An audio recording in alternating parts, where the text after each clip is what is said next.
Vamos viendo otro ejemplo de caso de integración donde tenemos un radical con una diferencia y el primer elemento es la variable. Entonces, en este caso nuevamente tendremos que, por ser una diferencia, el primer elemento es el cuadrado de la hipotenusa y el segundo elemento el cuadrado de uno de los dos catetos, que por recomendación sugiero que sea cateto adyacente. Y entonces tenemos que el cuadrado de 6 tenemos aquí, y 6 sería mi cateto adyacente, por lo que entonces el radical me define al cateto opuesto. Y entonces, cociente de variable entre constante, tenemos que nos define función secante, despejando la variable 6 secante del ángulo, su diferencial 6 secante tangente, que es la derivada de la secante, por el diferencial de la variable. Y radical entre variable, entre constante, es la función hipotenusa, opuesto sobre adyacente, es la función tangente, opuesto entre adyacente, función tangente, y el radical es 6 tangente. Al hacer nuestra sustitución, entonces nuestro radical 6 tangente, la variable x secante, 6 secante, y el diferencial 6 secante tangente diferencial. 6 secante tangente diferencial. Aquí, por simplificaciones, nos queda que 6 entre 6 es 1. Nos queda constante 6, que la podemos sacar de la integral por linealidad.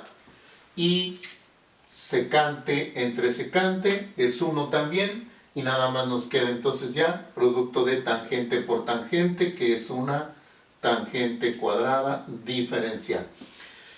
Y aquí sabemos que por las técnicas de integración de potencias trigonométricas, aquí nos conviene para la función tangente sustituirlo por identidad trigonométrica, que equivale a la secante cuadrada menos 1.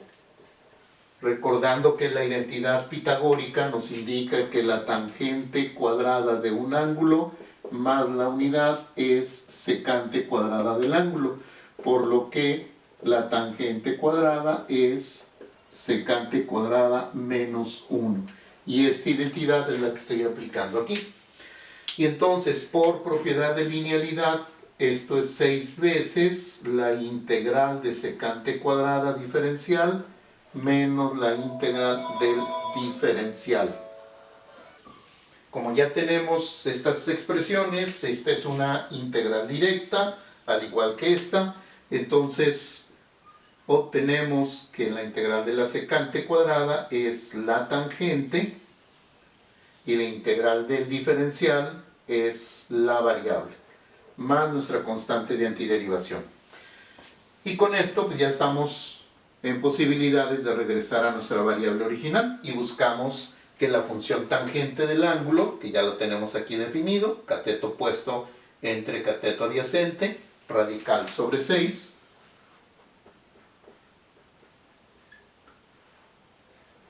y el ángulo lo podemos obtener a partir de cualquiera de las 6 funciones trigonométricas, pero la forma más directa, más sencilla, pues la tenemos ya aquí establecida.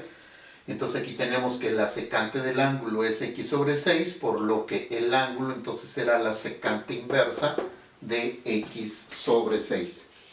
Y entonces obtenemos esta expresión y ya sea que la dejamos en esta o aplicamos propiedad distributiva de la multiplicación, 6 por este cociente, se simplifican los seises y nos queda entonces nada más el radical, ¿sí? El puro radical, y al multiplicar a la secante, bueno, ahí no podemos hacer simplificaciones y nos queda 6 secante inversa de x sobre 6 más nuestra constante de antiderivación.